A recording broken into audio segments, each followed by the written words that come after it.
Bismillahirrahmanirrahim. Assalamualaikum warahmatullahi wabarakatuh. Alhamdulillah, wassalatu wassalamu ala rasulillah wa ala alihi wa sahbihi wa mawalah.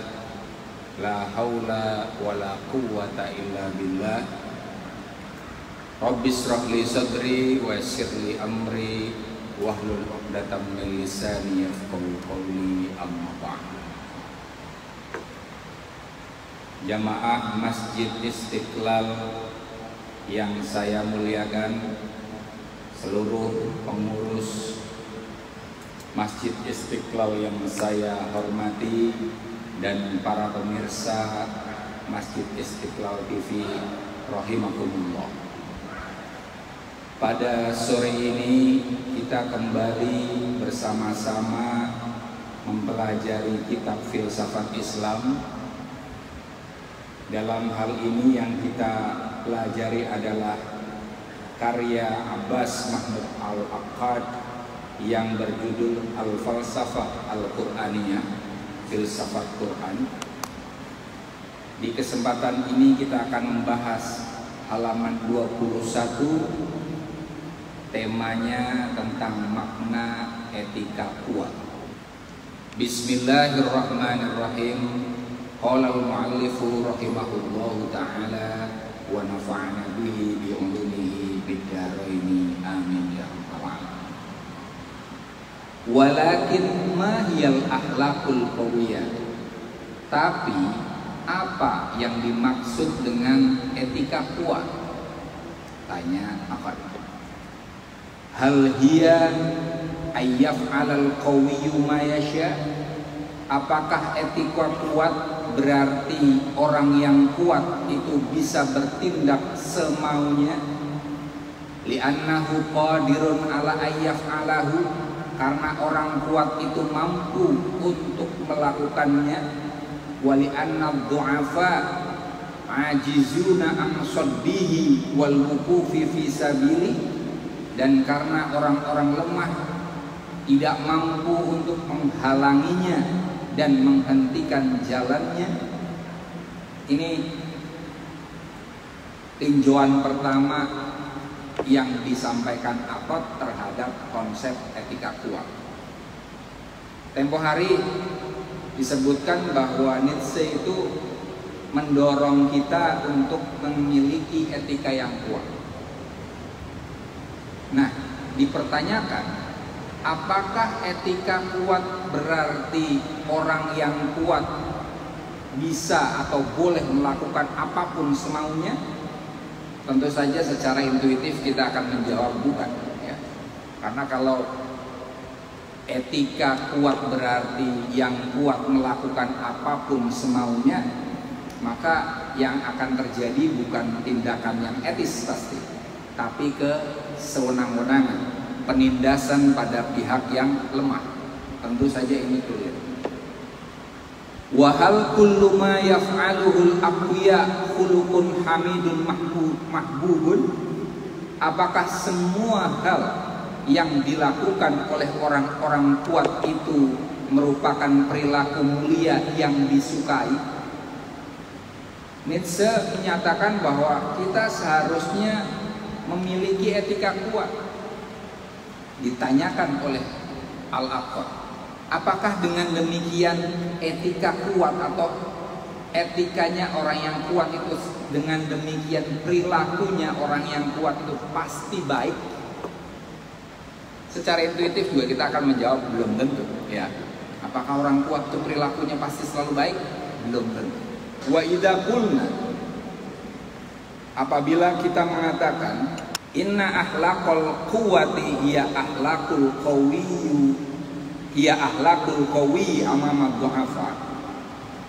Jika kita mengatakan bahwa etika kuat adalah etikanya orang kuat di hadapan orang lemah, fama hiya akhlaqul qawi amamal qawi mithli. Lantas bagaimana dengan etikanya orang kuat menghadapi orang kuat yang lain? Kalau tadi kan relasinya antara orang kuat dengan orang lemah. Apakah harus semena-mena? Tentu tidak. Nah ini bagaimana dengan perilakunya orang kuat menghadapi orang kuat yang lain? Apakah ini kemudian saling menunjukkan kekuatannya?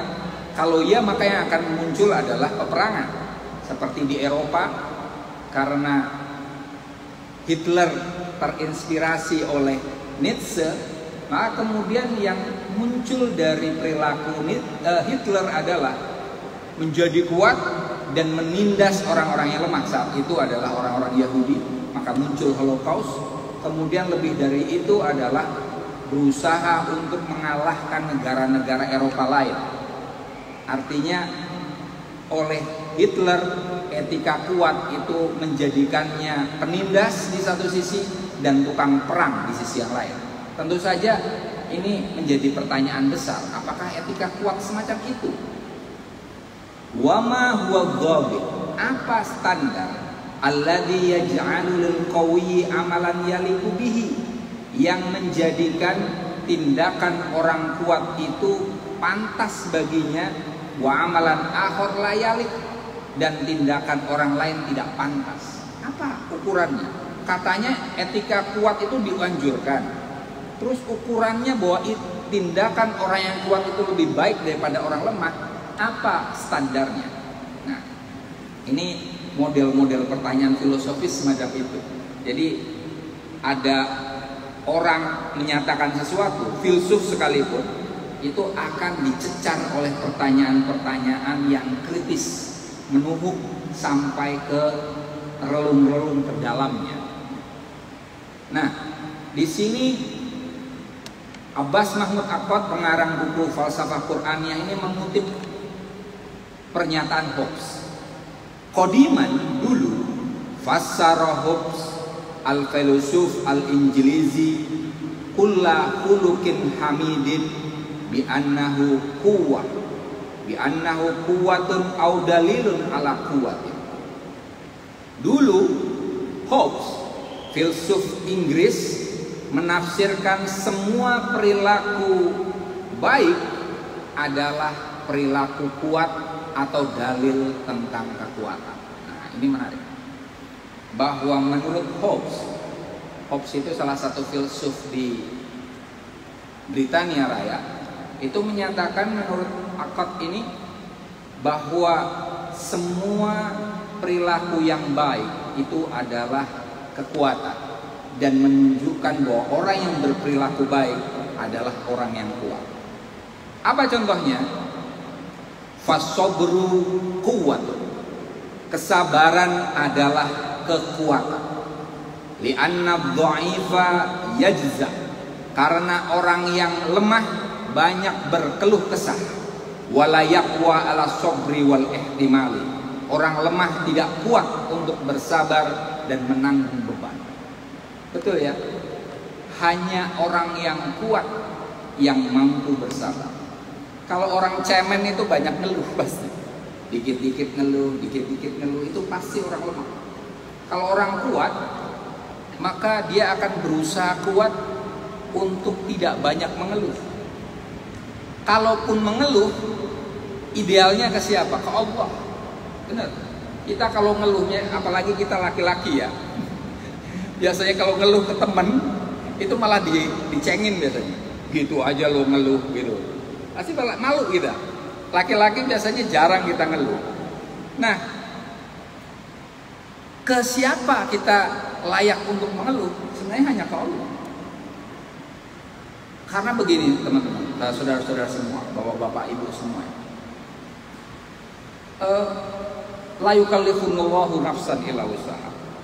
Allah tidak akan memberikan cobaan melampaui batas kemampuan kita. Artinya apapun yang kita terima sebagai cobaan hidup, itu ya sesuai kadar kekuatan kita, dan itu bagian dari pemberian Allah kepada kita.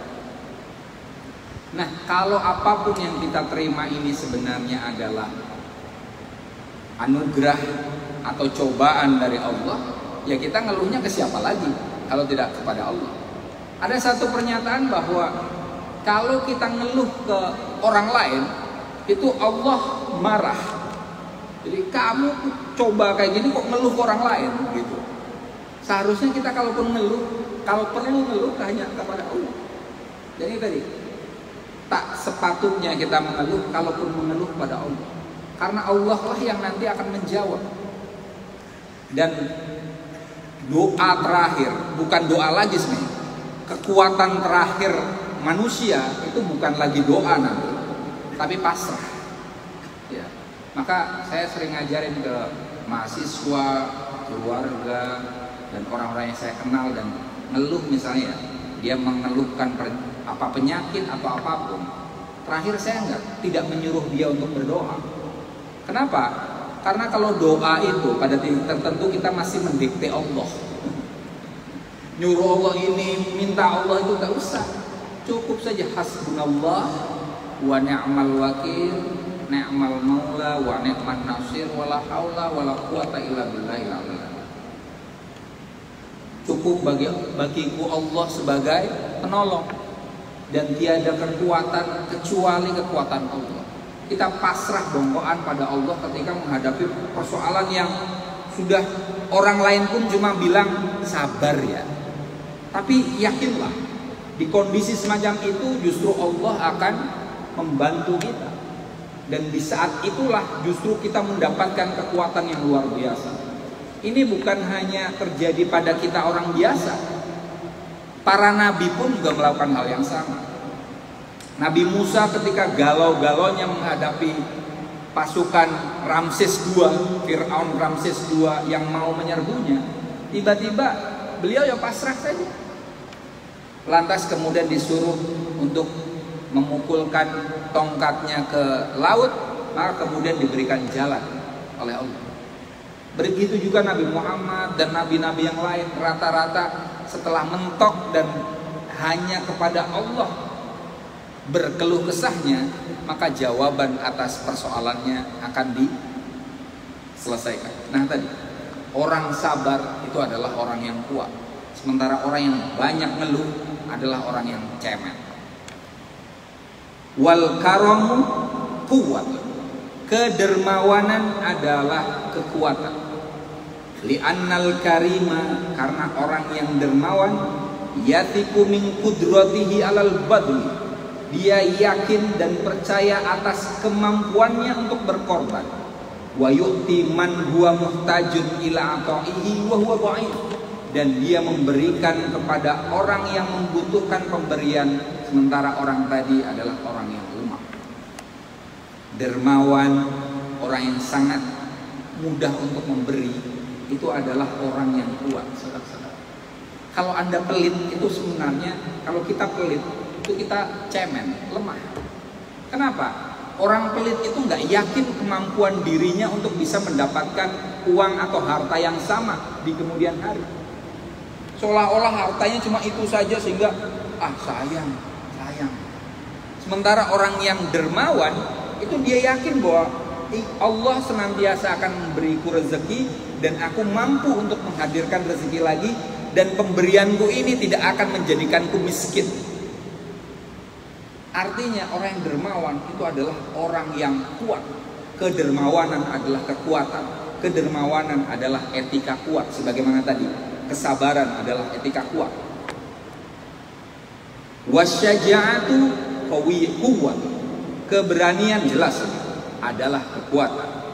Li'annaha tarfudul jubuna wal istihda, karena keberanian menolak kepengecutan dan tindakan atau sikap menyerah. Kalau di filsafat Aristotelian, berani itu disebut sebagai sifat tengah antara pengecut di satu sisi dan nekat di sisi lain. Berani itu di tengah. Nah, orang yang berani itu ya pasti orang yang kuat. Kenapa? Kalau orang nekat itu sebenarnya bukan orang kuat, orang bodoh. Kenapa? Nekat dia. Tidak ada pertimbangan untuk melakukan sesuatu, bodoh. Harus dibedakan antara berani dengan nekat. Nekat itu tanpa pertimbangan dan dia seolah-olah bisa menghadapi apapun, padahal ngawur. Lawannya lagi yang sebelah kiri adalah kepengecutan, penakut. Nah, di mana posisi keberanian? Keberanian itu di tengah. Ada sedikit rasa takut sebenarnya, karena dia tidak nekat. Kalau nekat tidak ada takut-takutnya.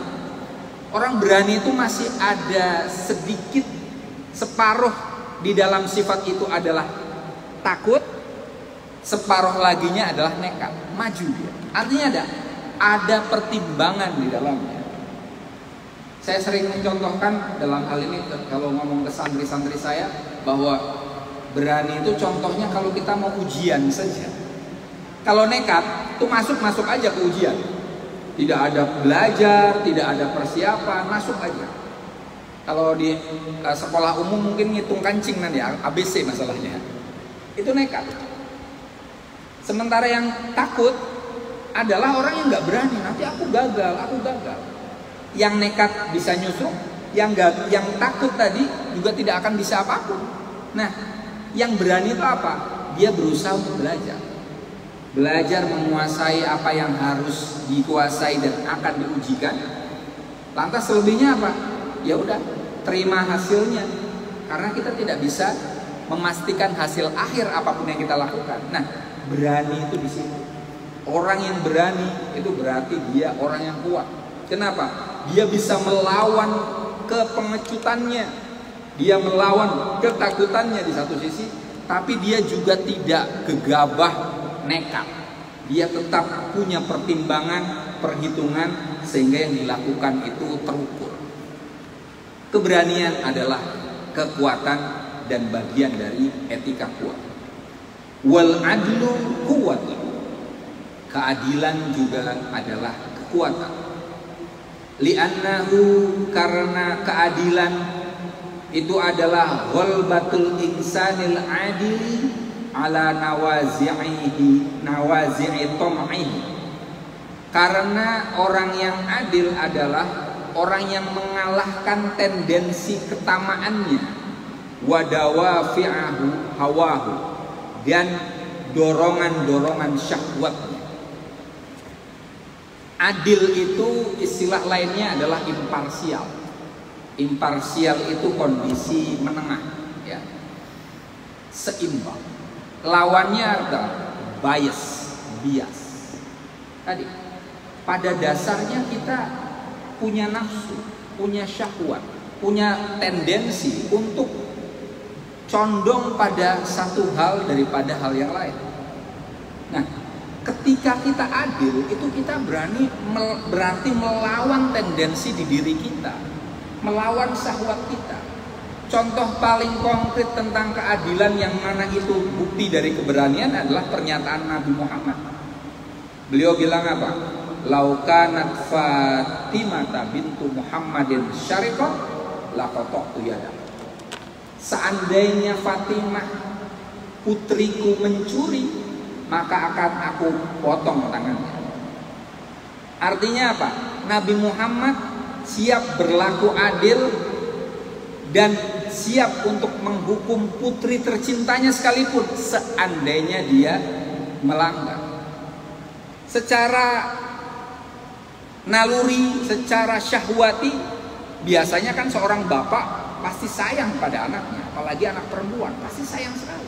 Nah, tadi adil itu adalah sikap yang mana dia bisa melawan kecenderungan itu, melawan kecenderungan diri untuk bias, dan menetapkan dirinya sikapnya di tengah, sehingga dia bisa jernih melihat apapun dan berimbang. Hanya orang kuat yang bisa adil, hanya orang lemah yang berlaku zalim. Macam itu. Wal iffatu quwwatun. Iffah itu apa? Pengendalian diri adalah kekuatan. Li'annaha tuqawimus syahwata wal ighra. Karena iffah atau pengendalian diri itu menentang syahwat dan godaan. Pengennya kita kan ngikutin syahwat itu kan enak ya Pak ya, makan yang enak ya kan, apalagi dapat pasangan yang cantik gitu kan, nambah istri barangkali itu kan indah. Syahwat kita kalau kita ikutin nggak ada habisnya. Makan enak, minum enak, dan segala sesuatu. Iffah itu adalah kita mengerem diri kita sendiri. Ada satu konsep Nabi dan saya lakukan dari dulu sampai sekarang, yaitu apa? Nahnu qaum la na'kul hatta naju wa idza akalna lam nashba. Kami, kata Nabi, adalah kaum yang tidak makan sebelum kami lapar, dan kami tidak akan dan kami akan berhenti makan sebelum kami kenyang. Saya karena punya mah jadi saya melakukan itu. Tapi itu jadi sehat, Pak. Saya dari dulu ya badan saya segini-segini saya, Pak. Gak pernah gemuk. Kurus sih, kalau sakit bisa kurus. Tapi badan jadinya enak. Bayangkan kalau sudah agak besar gitu kan, penyakit bisa berdatangan. Nah, iffah itu adalah bagian dari kekuatan diri. Kalau kita mengikuti nafsu ya pengennya yang enak-enak aja. Habis makan, tidur, merokok, ngopi gitu ya. Ngopi sebanyak-banyaknya, istri sebanyak-banyaknya. Kacau banget ya. Satu aja nggak habis ya, Mas. Iya. Iffah hanya orang yang sederhana dan merasa qanaah, nanti kaitannya dengan qanaah. Itu orang yang kuat pasti. Karena kalau orang lemah pasti dia akan mengikuti syahwatnya. Hanya orang yang kuat yang sanggup mengendalikan dirinya, termasuk dalam hal ini mengendalikan syahwatnya. Wal hilmu quwwat. Hilmu di sini saya artikan dengan toleransi, ya. Toleran, karena selain artinya adalah pengertian yang mendalam, dia juga diartikan sebagai toleransi. Ya. Toleransi adalah kekuatan. Li'annahu mazijun minas sabri wa thiqat.